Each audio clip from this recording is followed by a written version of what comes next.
Hello students, स्वागत है आपका हमारे यूट्यूब चैनल @study.01 में। तो स्टूडेंट्स, जैसा कि हमने आपको क्लास 10th मैथमेटिक्स से रिलेटेड एक्सरसाइज 1.1 के 3 वीडियो पहले ही अपलोड करवा दिए थे और इन 3 वीडियो में हमने first point, second point, third point से रिलेटेड जितने भी क्वेश्चंस बन रहे थे सभी क्वेश्चंस को हमने सरल तरीके से, इजी तरीके से, बहुत ही आसान तरीके से सॉल्व किया था।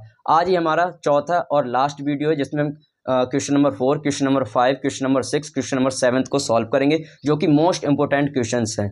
तो वीडियो को ज़्यादा लंबा ना करते हुए आएगा, चलते हैं अपने पॉइंट्स पर। बाकी की चर्चा वीडियो के साथ में करेंगे, ठीक है, क्वेश्चंस के साथ में।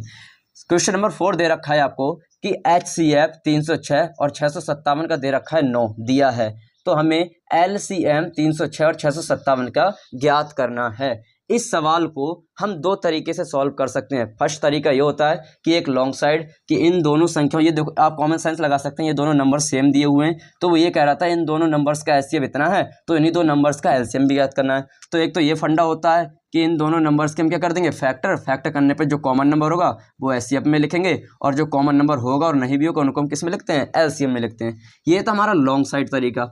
अच्छा, दूसरा तरीका क्या है जो ये क्वेश्चन दर्शाना चाह रहा है, कहना चाह रहा है, तो वो है, आपको मैंने पहले ही थर्ड पॉइंट में और सेकंड पॉइंट में समझाया था कि दो संख्याओं का गुणनफल n1 मल्टीप्लाई n2 बराबर होता है HCF मल्टीप्लाई LCM के।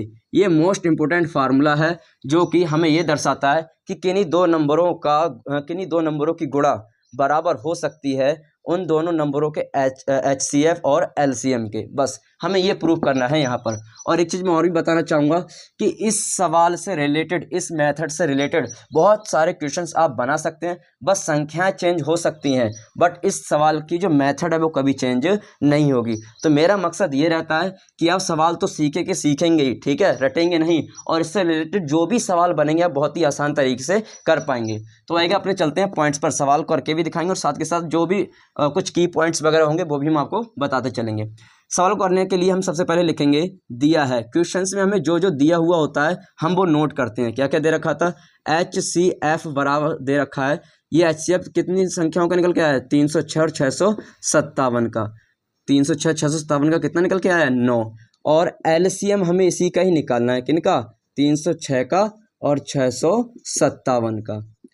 ये था जो कि हमें सवाल में दिया हुआ था। अब हम अपनी तरफ से क्या करने वाले, सबसे पहले हम मानेंगे, माना कि संख्या दे रखी है आपको n1, पहली संख्या कितना दे रखी है, n1 306, और n2 कितना दे रखा है, 657, ठीक है।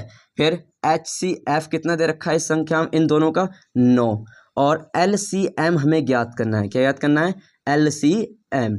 ये चीज़ आपको इतनी समझ में आ गई होगी। अब हमें क्या करना है, क्वेश्चंस के अकॉर्डिंग, क्वेश्चंस कह रहा है हमें LCM ज्ञात करना है, तो यहाँ लिख सकते हैं हम प्रश्नानुसार, या यहाँ सॉल्व कर देंगे, तब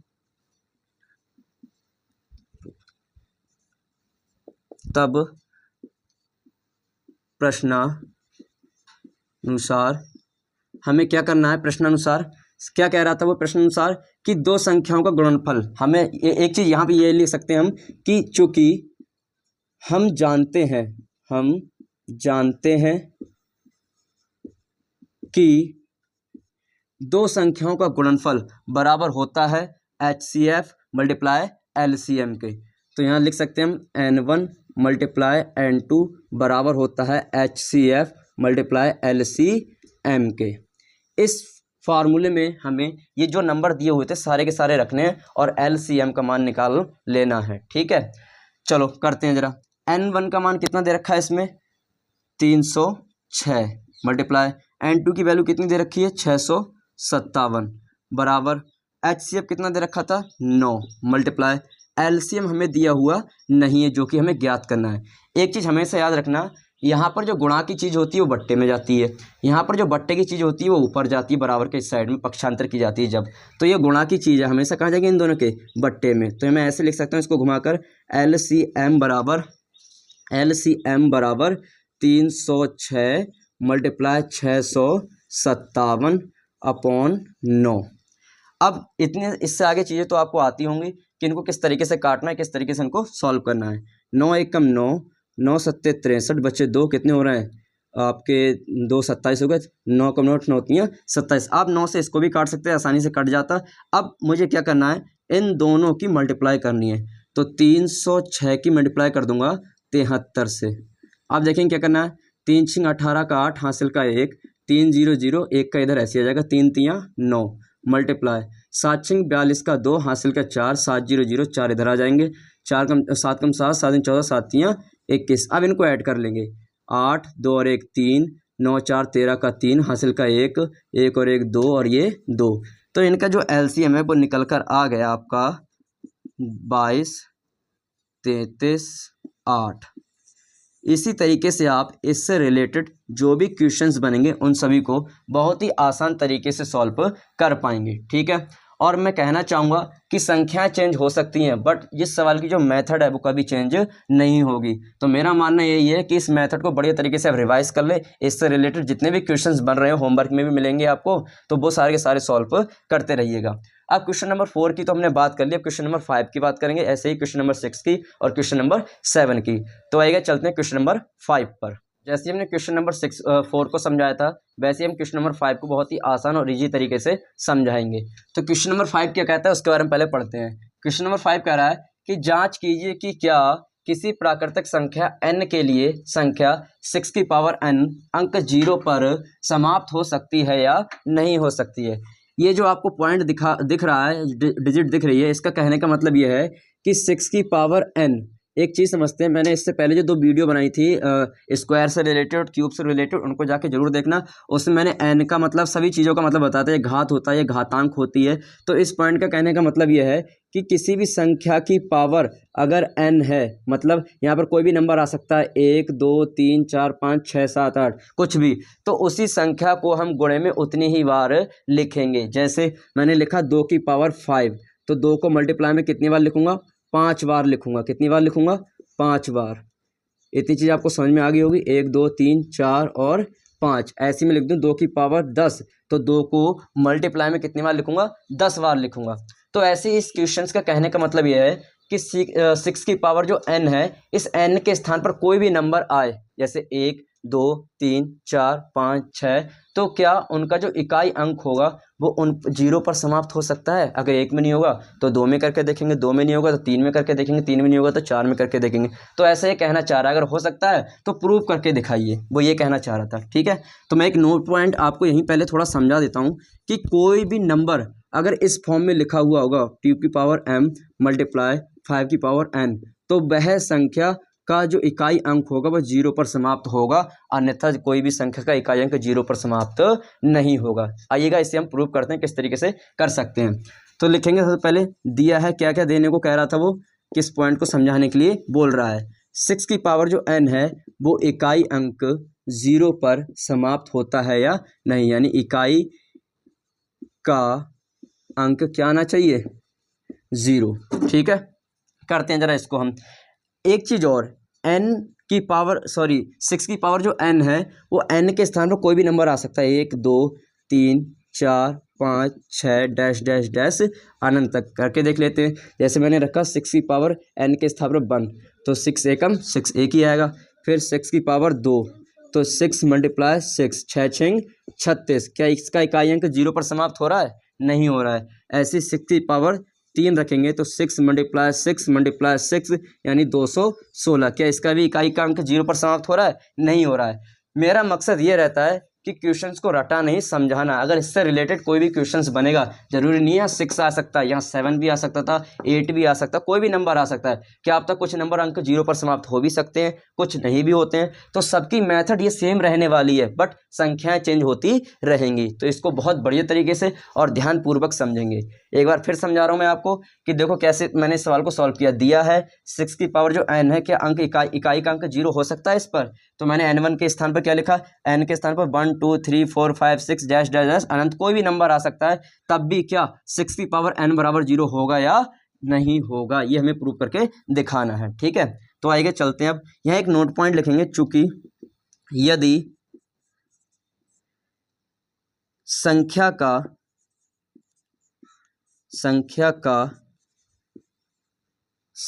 का गुणनफल 2 की पावर m मल्टीप्लाई 5 की पावर n के रूप का होता है तब वह संख्या का इकाई अंक, या ऐसे लिख सकते हैं, तब वह संख्या शून्य पर समाप्त होती है, या ऐसे लिख सकते हैं, वह संख्या का इकाई अंक 0 पर समाप्त होता है। एग्जाम्पल ले सकते हैं इसको समझाने के लिए। एग्जाम्पल क्या मैंने लिखा, 2 की पावर 2 मल्टीप्लाई 5 की पावर 2, ठीक है। इसी के अकॉर्डिंग अब देखो 2 की पावर 2 यानी इसको मैं लिख सकता हूँ 2 गुणा 2, 5 की पावर 2 इसको मैं लिख सकता हूँ 5 गुणा 5। तो इसको सॉल्व करके देखेंगे जरा यहाँ पर क्या हो सकता है। 2 मल्टीप्लाई 2, ऐसे रुको, 2 का स्क्वायर कितना होता है 4 मल्टीप्लाई 5 का स्क्वायर कितना होता है 25, 25 चौका 100। तो इसका इकाई अंक कितने पर समाप्त हो रहा है 0 पर समाप्त हो रहा है। परंतु देखते हैं जरा अभी,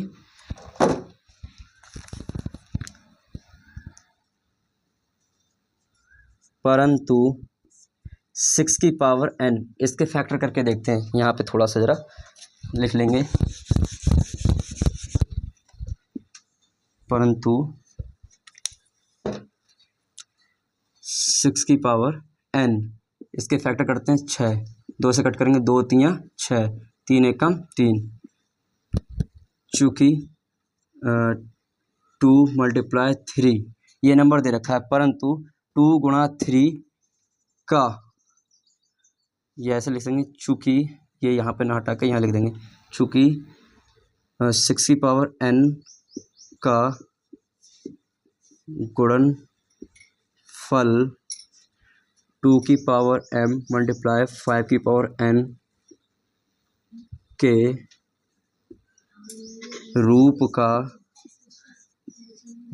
का नहीं है, इसीलिए 6 की पावर n का इकाई अंक 0 पर समाप्त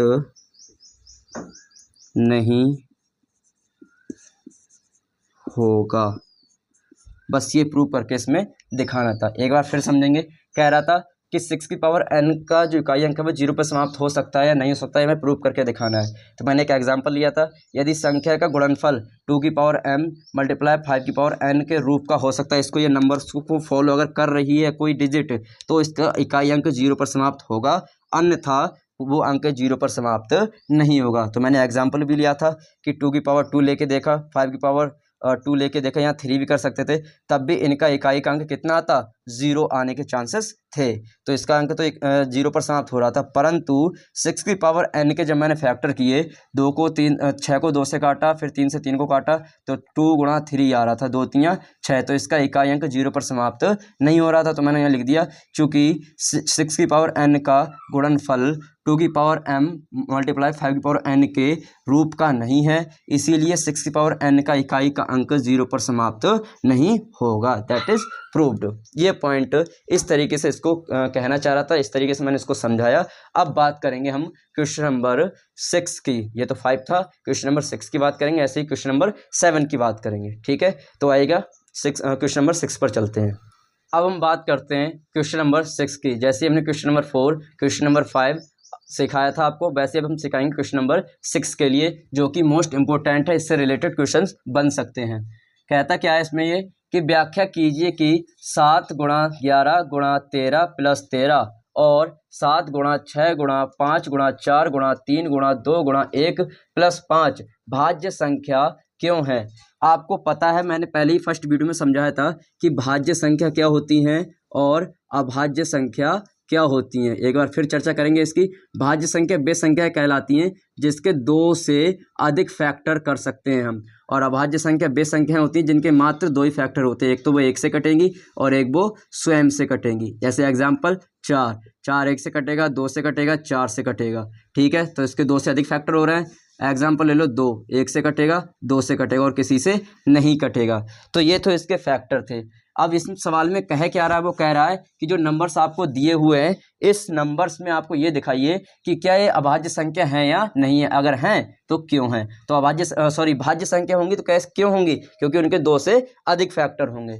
तो आइएगा चलते हैं अपने पॉइंट्स पर। सबसे पहले हम लिखेंगे दिया है केस फर्स्ट केस सेकंड करके भी कर सकते हैं। इसको हम कैसे दिखाएंगे, अभी दिया क्या क्या है 7 × 11 × 13 और प्लस 13, और एक नंबर और दे रखा था, इसमें दे रखा था 7 × 6 × 5 × 4 × 3 × 2 × 1 और प्लस के 5। ये नंबर्स आपको दिए हुए हैं। तो यहाँ मैं लिखूँगा केस फर्स्ट में सबसे पहले इसको लूँगा 7 × 11 × 13 और प्लस 13। इसमें देखेंगे कॉमन नंबर क्या है, 13 कॉमन नंबर है। इसमें 7 अंदर रहने देंगे, 11 अंदर रहने देंगे, प्लस का 13 जब हमने बाहर कॉमन ले ली तो अंदर 1 बचेगा और प्लस यहाँ 1 बचेगा और प्लस इसके स्थान पर कितना बचेगा 1 बचेगा। अब अंदर वालों की सभी की हम क्या कर लेंगे मल्टीप्लाई कर लेंगे। तो देखेंगे 11 × 7 = 77, 77 × 1 = 77 यानी 13 77 प्लस 1 ये बचा। फिर अगर देखेंगे आगे 13 मल्टीप्लाई ब्रैकेट के बाहर संख्या निकली मल्टीप्लाई में 77 और 1 78। एक अंक हम अपनी तरफ से भी कर सकते हैं मल्टीप्लिकेशन में क्या एक से किसी भी संख्या की गुणा करेंगे तो वही तो नंबर रहेगा। तो इसके कितने फैक्टर हो रहे हैं, मोर देन 3 फैक्टर हो रहे हैं एक तरीके से देखा जाए तो। एक फर्स्ट फैक्टर ये हो गया, सेकंड ये हो गया आपका और थर्ड ये हो गया। तो ये तो भाज्य संख्या है, there is a composite number. ठीक है, अब आगे देखेंगे सेकंड पॉइंट क्या था, केस सेकंड। यहाँ लिख सकते हैं हम चूंकि यह एक, यहाँ लिखेंगे चूंकि इसके इस संख्या के चूंकि इस संख्या के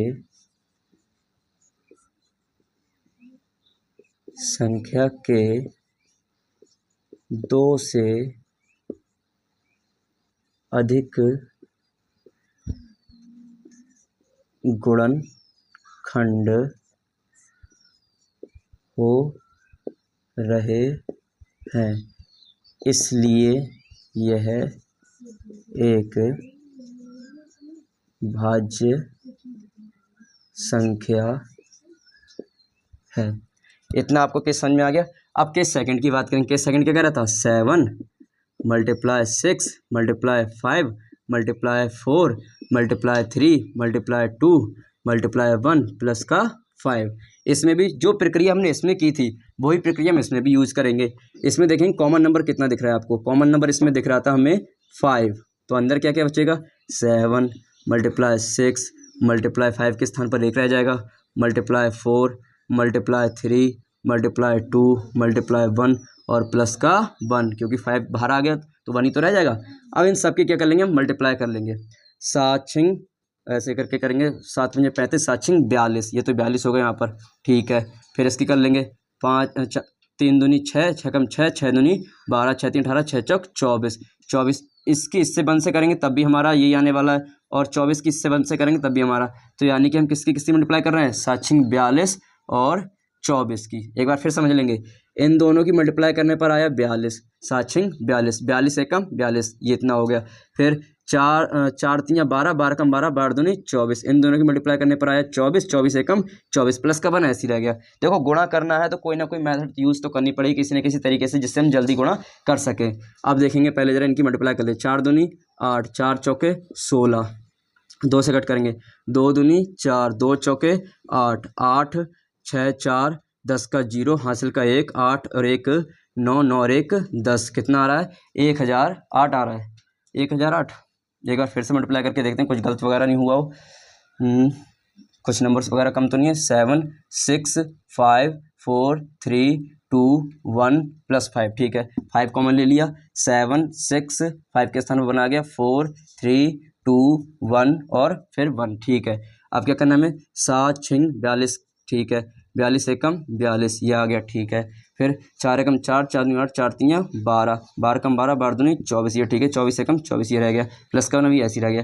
42 और 24 की मल्टीप्लाई करनी थी तो 42 और 24 की, ठीक ठीक 4 दूनी 8 के 8, 4 चौके 16, इतना हो गया। 2 दूनी 4, 2 चौके 8, 8 का 8, 6 4, 10 का 0, हासिल का 1, 8 और 1 9, 9 और 1 10, 1008 आया।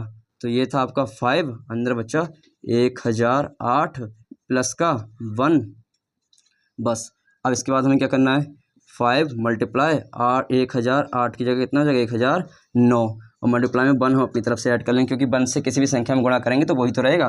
तो देखो फर्स्ट फैक्टर ये हो गया फैक्टर, सेकंड फैक्टर ये हो गया आपका, थर्ड फैक्टर ये हो गया आपके। तो यहाँ लिखेंगे यही लाइन जो हमने यहाँ लिखी थी, चूँकि इस संख्या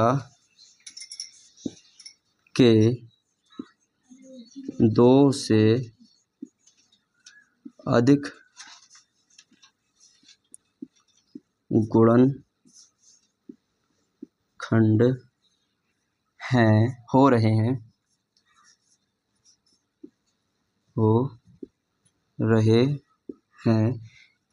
इसीलिए देयरफॉर यानी इसीलिए यह एक भाज्य संख्या है। इस तरीके से इस क्वेश्चंस को सॉल्व करना था। इससे रिलेटेड जो भी क्वेश्चंस बनेंगे वो इसी मेथड के अनुसार किए जाएंगे, ठीक है। सबसे पहले हमें कॉमन लेना पड़ेगा।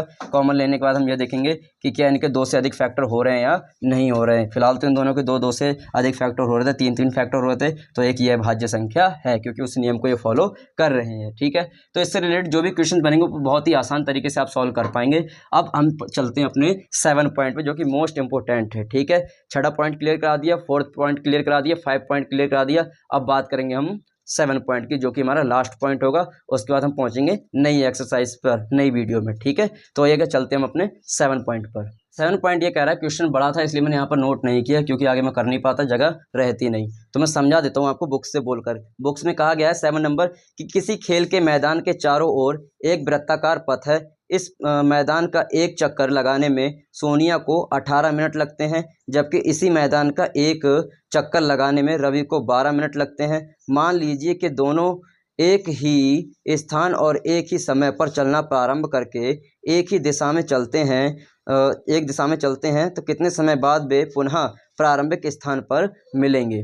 ये था क्वेश्चंस। अब इसको पहले समझते हैं।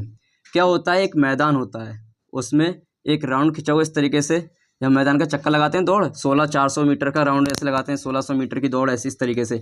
तो क्या होता है, जब रवि यहाँ से दौड़ना चालू करता है, सबसे पहले सोनिया की बात की उन्होंने, तो सोनिया की बात कर लेते हैं। सोनिया यहाँ से अब दौड़ना चालू करती है, तो एक चक्कर लगाने में मैदान का उसे कितने मिनट लग रहा है, 18 मिनट, ठीक है। फिर यहीं से ही रवि चक्कर लगाता है, एक फर्स्ट राउंड जिसे बोलते हैं हम, एक चक्कर लगा, उसको लगाने में कितने मिनट लग रहे थे, 12 मिनट। तो कॉमन सी बात यह है कि रवि सोनिया से ज़्यादा तेज भागता होगा, तभी तो ये 12 मिनट में पहुंच रहा है और वो 18 मिनट में। ये चीज़ तो कंफर्म हो गई। अब क्वेश्चंस क्या कह रहा है कि इसकी टाइमिंग 18 मिनट है और इसकी टाइमिंग 12 मिनट है। इन दोनों को एक ही स्थान से एक ही समय पर जब दौड़ाया जाए, शून्य समय से दौड़ाया जाए, तो कितने समय बाद ये यहाँ पर आकर मिलेंगे, ठीक है। तो अब क्वेश्चंस को देखते हैं किस तरीके से हम सॉल्व कर पाएंगे। सबसे पहले लिखेंगे दिया है, हमें क्वेश्चंस में दिया क्या क्या था। अगर उसी के अकॉर्डिंग करते चलेंगे तो बहुत अच्छा रहेगा और हमारे नंबर्स मिलने के पूरे चांसेस रहेंगे। डायग्राम भी समझाएंगे विद तरीके से कैसे करना है। दिया है में लिखेंगे, सबसे पहले लिखेंगे सोनिया। सोनिया द्वारा मैदान का एक चक्कर लगाने में लगा समय कितना था भाई, 18 मिनट, ठीक। ऐसे ही और रवि द्वारा मैदान का एक चक्कर लगाने में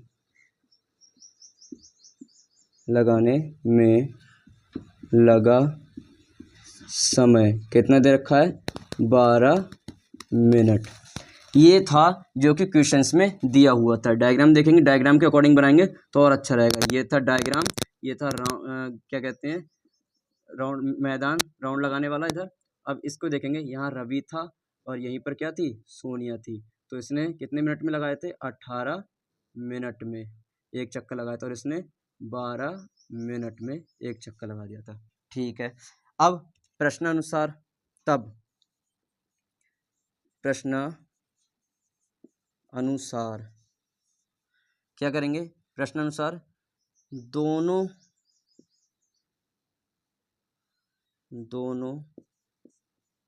व्यक्तियों द्वारा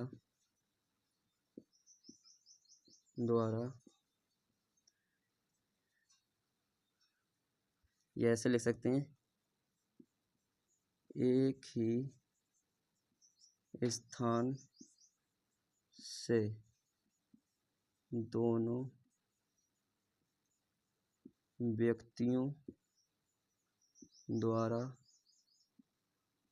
मैदान का एक चक्कर लगाने में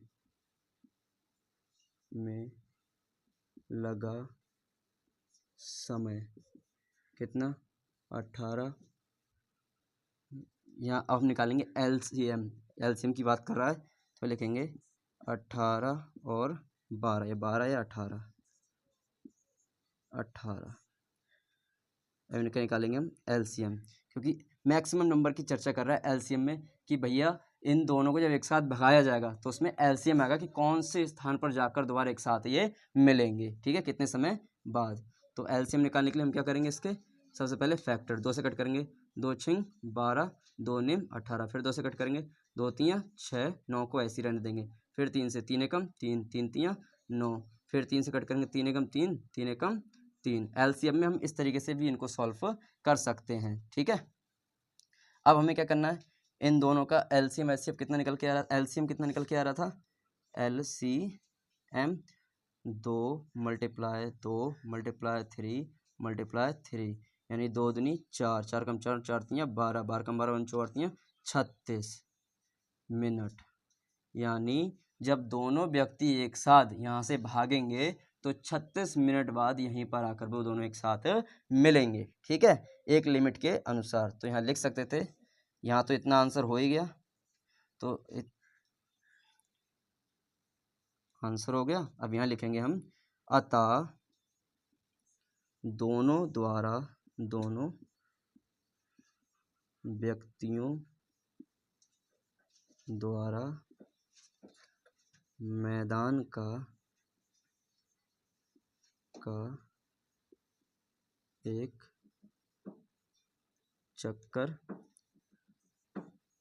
लगाने में लगा समय कितना था भाई, 36 मिनट। ये थी भाई इसकी प्रॉपर मेथड। इस तरीके से आप सवाल करेंगे, एग्जामिनर पूरे नंबर देगा आपको कि हाँ बच्चे ने कुछ भी नहीं छोड़ा, अच्छे से लिखा है, एक एक चीज़ को समझाया है कि दिया क्या था क्वेश्चंस में, करना किस तरीके से सॉल्व था, कि एक ही स्थान से जब दोनों व्यक्ति भागेंगे तो उसमें कितना समय लगेगा। एलसीएम की बात कर रहा था, मैंने इस तरीके से निकाल के दिखाया, एलसीएम लिया 36 मिनट आ रहा है, फिर मैंने लिखा अतः दोनों व्यक्तियों द्वारा मैदान का एक चक्कर लगाने में लगा समय कितना है, 36 मिनट है। यही हमारा क्या था, आंसर था। इस एक्सरसाइज से जितने क्वेश्चंस बने थे वो मैंने बहुत ही आसान तरीके से, इजी तरीके से आपको सिखाए हैं। कृपया करके इन पर एक बार बहुत बढ़िया तरीके से फोकस डालना, प्रैक्टिस करना, क्योंकि मैथमेटिक्स में आप जितनी प्रैक्टिस करेंगे उतना आपके लिए परफेक्ट रहेगा, ठीक है। पहली एक्सरसाइज समाप्त होती हुई इसका एक टेस्ट सीरीज बनाएंगे, और वो हम आपको वीक के अकॉर्डिंग, जैसे संडे वाले दिन हर एक वीक में एक टेस्ट लिया जाएगा एक एक्सरसाइज का, उसकी भी चर्चा होगी। साथ ही साथ इसका होमवर्क, उसकी भी चर्चा होगी वीडियो के अंत में। और जब हम नेक्स्ट वीडियो बनाएंगे उसमें हम बात करेंगे अब एक्सरसाइज 1.2 की, जो कि मोस्ट इंपोर्टेंट एक्सरसाइज है। इसमें से एक क्वेश्चन 100% आता ही आता है। और इस वीडियो में जो मैंने 4 क्वेश्चंस कराए हैं, इन चारों क्वेश्चन से एक क्वेश्चन आपको जरूर मिलेगा। भले ही संख्या चेंज हो सकती है, बट क्वेश्चन की जो मेथड होगी, जैसे 4th पॉइंट के क्वेश्चन की जो मेथड थी वो सेम रहेगी, बस संख्या चेंज हो सकती है। ऐसी 5th की भी सेम रहेगी, संख्या चेंज हो सकती है। 6th की भी सेम रहेगी मेथड, लेकिन संख्या चेंज हो सकती है। ऐसी 7th की भी चेंज हो जाएगी, मेथड सेम रहेगी लेकिन संख्या चेंज हो सकती है। यहाँ 12-18 की जगह कुछ भी मिनट कर सकता है, लेकिन करना बिल्कुल इसी तरीके से है। तो मेरा मकसद यही है कि आप अच्छे तरीके से सीखें और अपने एग्जाम में में कुछ अच्छा कर पाएँ। ठीक है, तो वीडियो अगर आपको पसंद आई हो तो प्लीज़ इसको लाइक कीजिए, शेयर कीजिए और अपने उन भाइयों तक पहुंचाइए जो कोचिंग अफोर्ड नहीं कर पाते हैं। और इस चैनल के माध्यम से हम आपको पूरी सपोर्ट करेंगे कि आपके बोर्ड एग्जाम में अच्छी तरीके से नंबर आ सकें। ठीक है गाइस, मिलते हैं नेक्स्ट वीडियो में। Thank you.